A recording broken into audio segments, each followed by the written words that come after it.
Hey guys, and welcome back to Wind Waker HD. It's time to take on the first dungeon of the game, Dragon Roost Cavern. You can tell it's Dragon Roost Cavern, 1 because of the title, 2 because of the dragon hieroglyphics.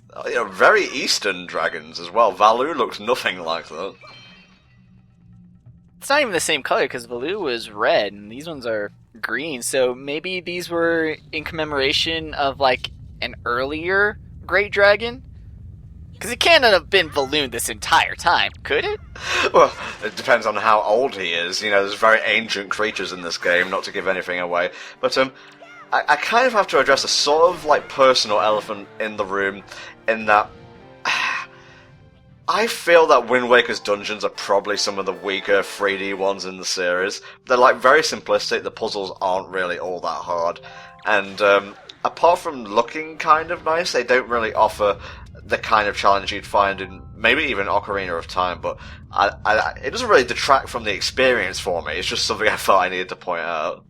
They're definitely easier, which can be interpreted as like a weaker element, but the thing to me is that at least they fit the aesthetic. Yeah. Because the game looks young, it looks, I don't want to say childish because that has a negative connotation to it, but because it looks very kid-friendly, youthful. The mechanics, youthful, there you go, it matches it in that it would really feel off if you had these youthful aesthetics, the bright colors, and then you had these hard, extremely difficult dungeons. It wouldn't mesh, and a lot of people would just quit the game at that point. So, while I will agree that there are definitely a lot better dungeons, definitely in Twilight Princess, Majora's Mask, some Ocarina lose out to Wind Waker dungeons, but yeah, it's definitely the weaker aspect of the game, but at least it matches the aesthetic. It just feels like I'm going through the motions, and especially for the first few dungeons, they're very, like, naturalistic.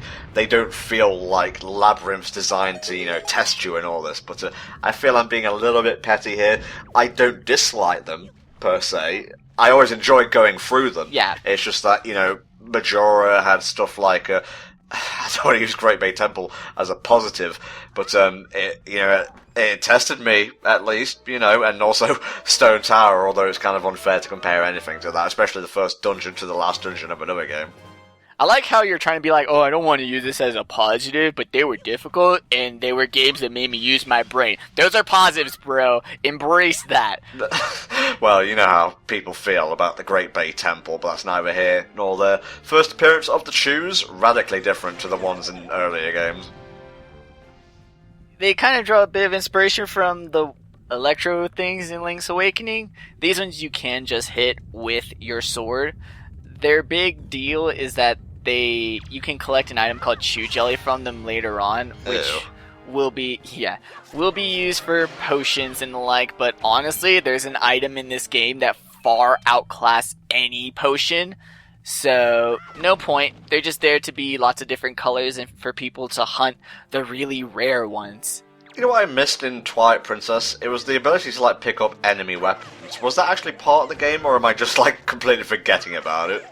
You can pick up the ball and chain, but that's more of using the mini-boss's weapon against himself. Okay, that's cheating a little bit, though.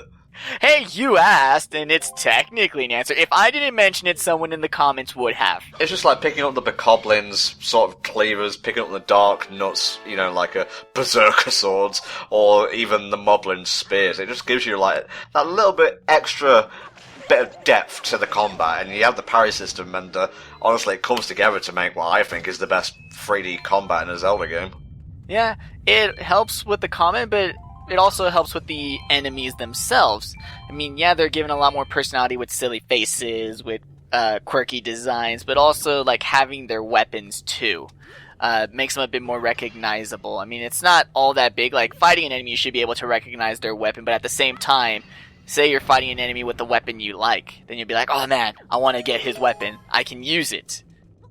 And like you said, it adds that layer to the combat, too, where Link isn't just tied to his sword and shield, especially in this early part of the game. You can also include other people's weapons and the length that comes with those weapons. And I have been a little bit negative towards Dragon Roost, and I have to say, it's not my least favourite dungeon in the game. That might come in the second dungeon, but again, it's mostly just due to how, like, simplistic and naturalistic they are. Aesthetically speaking, in terms of, like, you know, art design, Dragon Roost is gorgeous. You know, you got the massive spires of flame in the central area of the dungeon. You even get to go outside at points, so you go from, like, the dank darkness of these caves to, oh no, the sun is assaulting me. I think one problem of it too is that it's the first dungeon. Well, a lot of people will say that Forsaken Fortress is the first dungeon, but to me this is the first, like, real dungeon. Like, we're actually doing puzzles and fighting and stuff. It's the first dungeon, but it doesn't look like the first dungeon. And so because of that, there's sort of a disconnect between how difficult it looks and how difficult it actually is. Yeah. And also, I apologise for keep bringing up Matthew Matosis, but this is just something that I would rather he get credit for. In every 3D Zelda, if we were to count Forsaken Fortress as the first dungeon, quotation marks, every 3D Zelda's second area is a mountain. Yes. Like, in Ocarina of Time, you have Death Mountain. Majora's Mask, you have Snowhead. You know, Wind Waker, we have Dragon Roost Cavern. In Skyward Sword, we have Elden Volcano. And in Twilight Princess, yeah, I forgot about that, Death Mountain again. Again. If it ain't broke, but also if it ain't broke, it's boring. This is why I think, at least in terms of, you know, changing things up a little bit, Dragon Roost does it a little bit better than, you know, Death Mountain Mark II, even though I fucking love the tribal Gorons. Death Mountain Mark II, even though it uses the exact same it's a remix of the Dodongo's Cavern and the Death Mountain Crater music.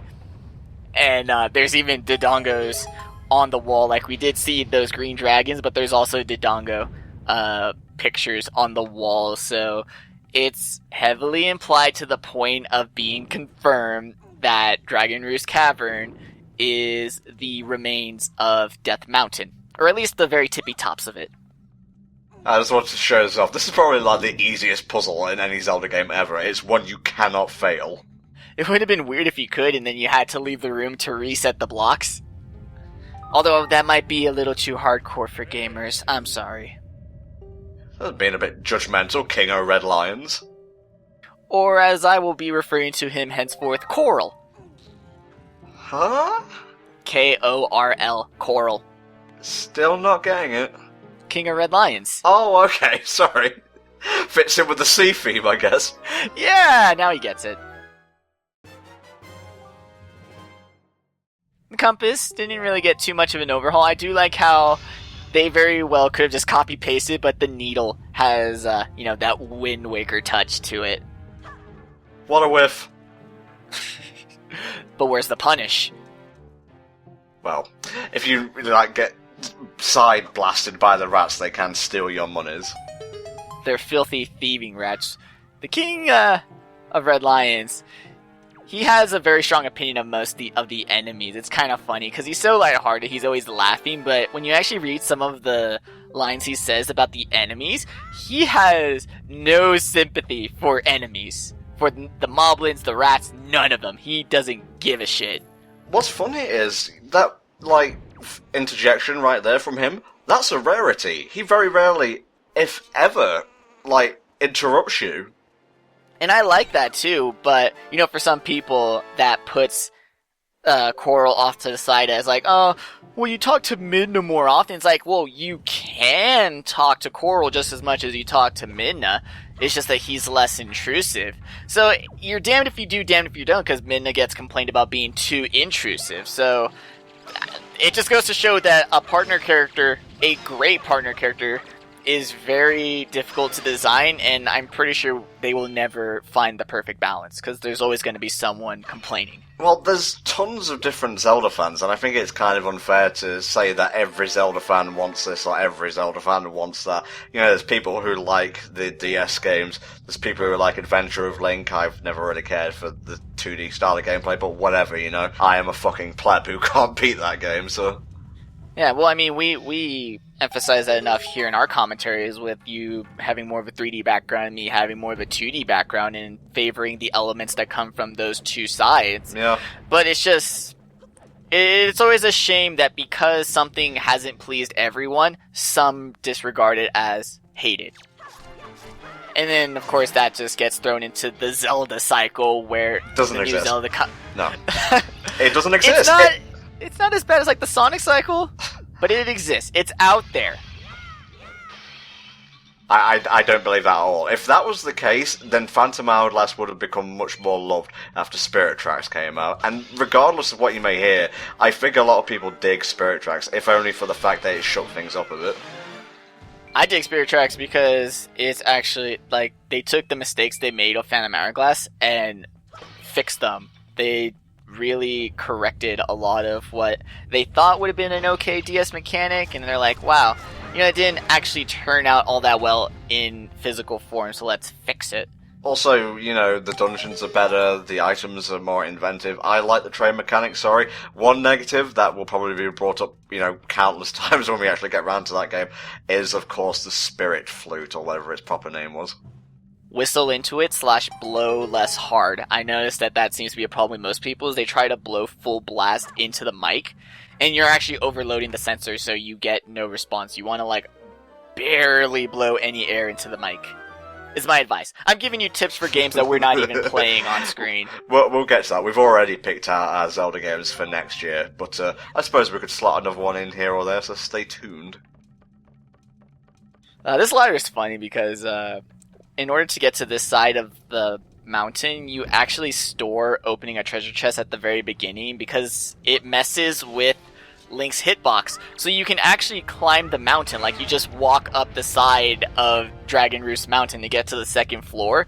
But one drawback of that janky hitbox is that Link can't climb ladders. So what happens in that room is you essentially attempt to crush yourself under the table, which is possible with Link's new weird hitbox, in order to be able to climb a ladder. So climbing a mountain, easy. Climbing a ladder, fucking impossible. That's the boss door right there, but unfortunately we lack both the key and the dungeon item, so we've still got a ways to go before we can complete Dragon Roost Cavern. Another thing too with Dragon Roost Cavern is that it heavily relies on bomb flowers because it's Death Mountain. Of course. But, as I said previously, you actually use your Wind Waker and Super Swim to get bombs before you even enter this dungeon, so you actually skip a lot of the intention of this dungeon by just using your own supply of bombs. The stairs are falling behind you, so keep a running. I still love when dungeons allow you to go inside and outside. It's even more impressive with Wind Waker just because of the lighting on the cell shading. The dungeons being so much darker inside, and then you go outside, and you almost have like that moment where, you know, if you spend too much time indoors and you immediately go outside where you're blinded because your pupils haven't reacted quick enough. I like how there's sort of that effect too in this game. Now, we weren't able to fight these guys in Forsaken Fortress, but here we have a blade, so let's get to it. Now they've decided to team up and they're flying! Moblins hit really, really hard in this game, so you're going to want to be careful, especially since you already have a piddly free arts here. I don't even think you can have more than that at this point. Like, I know you can get a lot of heart pieces, but I don't know if you can get enough for a fourth one by this point. But it's okay, because we can still listen to the mini-boss theme going on. So take your time, Tom. I have no problems. It's good. It's good. Oh, good. That fucking pop when you defeat an enemy is so satisfying. I also like how they introduced, like, these enemy orbs. I'm not exactly sure, like, what they're called, but it is kind of neato how you can get, essentially, a little cash by killing a random enemy. It's satisfying as well, because you're like, oh, maybe it's just rupees, but whatever. But when it pops open, you're rewarded with a lot of stuff, so... Because the thing about Wind Waker is money is going to be very important by the end of the game. They finally found a use for it, before reducing it to a suit of armor that basically drains your rupees in exchange for invincibility in the next game. Yeah. Maybe they need to do a bit more work on their rupee mechanics. Maybe have some playtesting, or I'm trying to think where they bring people in and they get a consensus from just random people who have no purpose affecting game design. Oh, I know what you're talking about, but... Focus testing. Focus testing, yeah. What they could do is something that happened in Xenoblade Chronicles, the original one, not X. There was a thing called Colony 6 that you could gradually invest in and rebuild over the course of the game. So maybe something like that would work as a way to, spend your rupees and whatnot. It's always so hit and miss for me when there's rebuild the town mechanics. I know Bravely Default, I like that one. Then again, I also was doing that around the time I was working at a place that I was getting shit tons of street pass every day, so I rebuilt my town in like 5 days. It was awesome. And then the Colony 6 one is okay. But rebuilding town mechanics, hit and miss, usually good. So, I honestly wouldn't mind seeing that in a Zelda game. Like, maybe that's why Link goes on his journey, is because his village got wrecked right the fuck up. What do we feel about the grappling hook, or what do we think, rather? I think it's really interesting. I remember that the first time I played, it was like, wait, it's just a hook shot. And I'm sure a lot of people got that idea as well, but I do enjoy that they completely, destroyed that preconception. And they make it unique enough that it works. Its issue in the first game was definitely that you would randomly get a longer wrapping cutscene when the claw would go around a post. That was fixed in the HD. I believe it's only set to that shorter animation. So while you still get an animation, it's kind of necessary because it gives you that confirmation that you threw the grappling hook correct. Yeah. But it does get a bit annoying when you want to use the grappling hook over and over and over.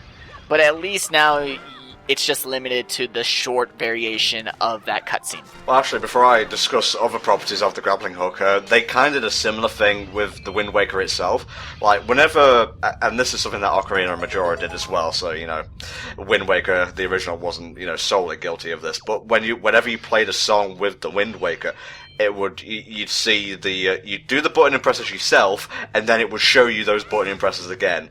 Here, it will do that maybe once in an area, and the second time you perform it in the same area, it won't show you again. So it's just, that kind of streamlining is what makes, remakes, remasters, ports, whatever, work. I do like how they were able to fix those little stuff. The one thing that does kind of irk me about these remakes is that you can tell that a lot of what was fixed was found through a Google search, which that's not limited to. Because I already can tell you that some of the people that were picked for Nintendo World Championship were found through a Google search. But like I said, this goes back to when they remade Ocarina of Time, and they fixed Infinite Sword Glitch, but the only variation of Infinite Sword Glitch they fixed was the one that someone uploaded a YouTube video of while he played the demo. None of the other versions were fixed, so they didn't actually patch it. They just covered it up. And they do the same thing with this game, in that several easily found while casually playing the game clips have been left in. They patched out storage. So that just comes across to me as they were sitting around and okay, so we need to patch some of the things. They Googled Wind Waker glitches, found storage, and fixed it. Because they didn't even really fix a lot of the underlying mechanics, they just fixed one of the setups for storage. It's, instead of treating an actual disease, they just treated the symptoms. They didn't actually fix anything, and it comes across to me as very, very lazy. Even if they ended up actually fixing the underlying glitch, yeah, I would be upset that, you killed the speedrun of this game, but at least I would feel confident that you competently patched your game instead of just fixing what could easily have been found with a Google search. Well, that whole piecemeal thing fits in perfectly with Wind Waker as a whole, more of which later in the game. What was I going to say? Oh yeah, the different applications of the grappling hook. On land, you can use it to, swing across the gaps. You can actually use it on enemies to stun them momentarily. You can use it to take items from them, so you don't have to, rely on RNG for them dropping joy pendants and the like. But out in the Great Sea, it turns your boat into, well, a boat again, but this time it has a little grappling hook thing to bring up treasure chests from the deep sea. It turns your boat into a boat? Holy shit! Shut up, Mexi. And when you get bombs later in the game, you get a little cannon on your boat, which is cool. Yeah, I had a lot of trouble with this Switch for some reason. Oh yeah, I remember that. That's one difference between the English and Japanese versions of these games. Is I know it happens with bombs, but I don't know if it happens with the enemies. Is that if you have a bomb out in the Japanese and you press the bomb button again, Link just sets the bomb down. But in the English, if you have a bomb out and you press bomb again, he throws it, which is annoying as fuck. Yeah. So I actually don't know what they do in the HD version. So now that you know this, maybe you could test it out for me, and they'll get back to you in a later part with the correct answer. So stay tuned. Took me a while to get used to like using ZR to put stuff down as well. I know the Game Grumps had a lot of trouble with this, but eventually reached a point where they just weren't paying attention. So. Game Grumps seem to have a lot of trouble playing video games. Well, you know, they're doing really well in their Link to the Past run. I'm really enjoying that right now. Oh.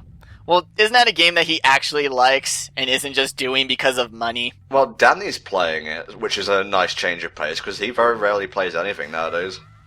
Huh. Well, yeah, nope, still not gonna watch it. But I'll keep that in mind for when I see your tweets about it. Okie doke, you will see many of them.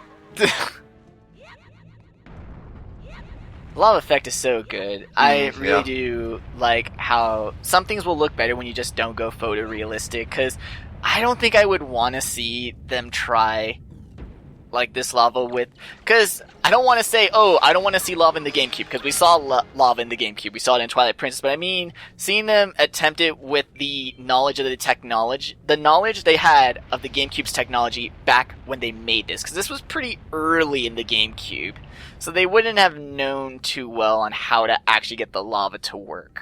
We apologise if we're confusing you with using like the same terms for both games, but it's better than just saying in the Wii version and so on, like we did with Sonic Unleashed back in the day. I just usually call them HD, OG, done. If I talk about how broken the game is, it will more likely be the OG version, just because, like I said, they did a really half-assed patch job, but it was effective at getting rid of half of the speedrun glitches. But like I said, despite getting rid of the extremely difficult to find one-frame tricks, they left in very easy to come across clips, so. You may be thinking I'm pretty quick with the analog stick, you know, to aim this, but I'm actually using gyro. And I have to say, I'm not really a fan of gyro in this, compared to the 3DS up ports, I guess, of Ocarina and Majora. There, you're using a small system and you can very easily move it around. It's a lot more clunky when you're using a gamepad. Really? I'm quite a fan of Gyro. I think he's actually a better protagonist for Steel Ball Run than Johnny himself. I'm not at that point yet. Read the manga! Don't know what was happening with the parry system, though. I don't know what was going on with the architecture there.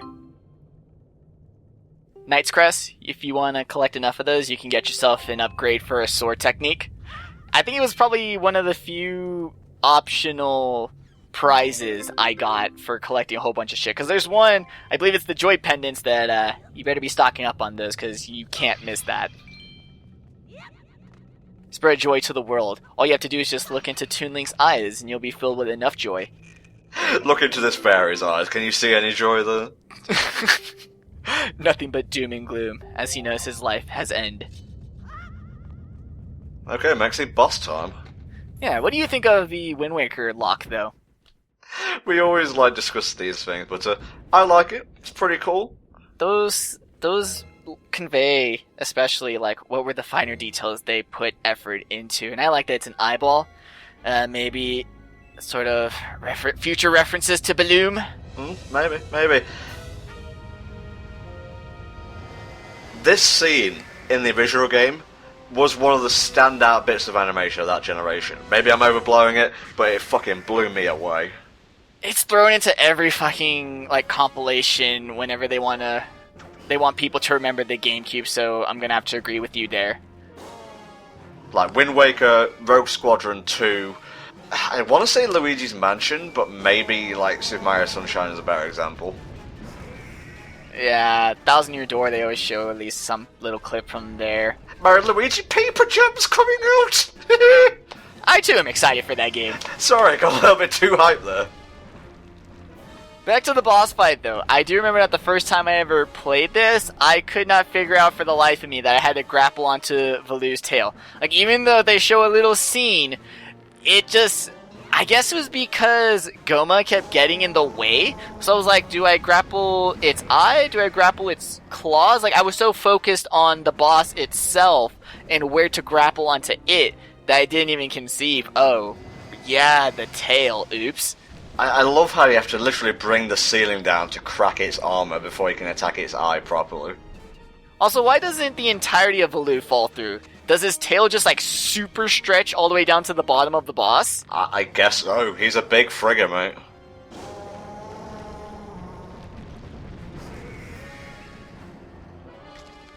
Oh, we second phase now. Wouldn't you want to put your armor on in the first phase, now that you're weakened? Okay, let's use the grappling hook to bring him in close, give him a bit of this, and then I try to be smart, and it doesn't really end up well for me. Boom. Uh-oh. No, see, what you should have done was link your forward thrust, or maybe tie your spin attacks together like in Twilight Princess. Yeah, I was just trying to be hardcore, Nexie, but I'm sorry, I can never be as hardcore as you. Sometimes it just takes a little getting good. Go on, explode your head, you know you want to. But he's made of lava. Like, wouldn't exploding lava be extremely dangerous to Link in this situation? Another great bit of music here, just the victory theme. You really feel like you've accomplished something. The jingles, the music, the soundtrack. They went all out. It's so good. Like, even if you don't like the gameplay, you've got to admit, aesthetically speaking, one of my favourite words, by the way, it's the complete package. It is. Everything just ties together, and I'm so surprised that they didn't start with this art style. But like they said themselves with the development, was as soon as they had the look of the new Link and the new Moblin, they said everything just started moving so quickly, and everything just started coming together seamlessly. Also, this is how the fire dungeon in Ocarina of Time ended. You know, the lava kind of solidified, and then Link got his heart piece and, like, walked out. I also like how the teleportations aren't like little blue warps. You're actually carried out by the wind.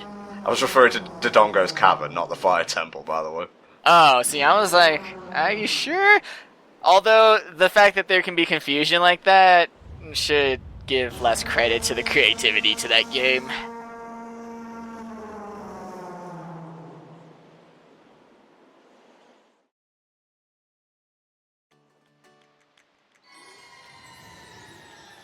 You could have teleported me close to the village or something, Wind, but I guess the beach works too.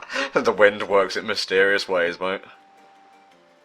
Right, now fulfill your part of the pact, give me the Dragon Ball. And then you can go get your feather and get your own wings. This is sort of a win-win situation. I don't know why he wouldn't want to give it to us in the first place. Like, I get it. It's a gift from your mom. You want to have that memento. But wouldn't you prefer flying? I know I would. I'd also like to point out it's not a feather. It's a scale from Valoo, which allows them to grow wings. You may be thinking of the Rock's feather.